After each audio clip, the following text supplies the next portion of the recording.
The family encountered a huge surprise in the garage. A family member passing away is always sad.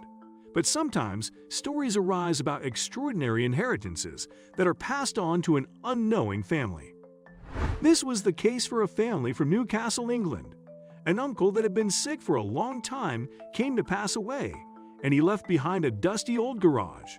No one expected to find anything special inside, and yet they did. The uncle didn't just leave behind his home and all of its contents, but also his old garage. In the spring of 2007, 89-year-old Dr. Harold Kerr passed away in his hometown of Newcastle. After his death, the old man managed to surprise his family quite spectacularly, as it turned out he'd been an avid collector. His family inherited his dusty old garage, which contained a big surprise. Kerr's nephew opened up the garage and found something he hadn't dared to even dream of. Everybody knew Dr. Harold Kerr lived quite a secluded life during his last years. He lived as a hermit, partly because of his obsessive-compulsive disorder. He never threw away anything and started to collect more and more things. Kerr had a love for cars, planes, machines, and anything related to adventure. In his storage space, he mostly collected car parts, but no one really knew how many and what kind of cars he kept in the garage. When the nephew opened the doors to the garage, he found a dusty but special car. A car with a well-known brand name, an old Bugatti.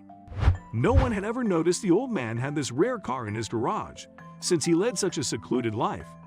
The model in his garage, a Bugatti Type 57 Hesse Adalent, hashtag 57,502 from 1937, was one of just 43 cars of its type ever made by the French car manufacturer.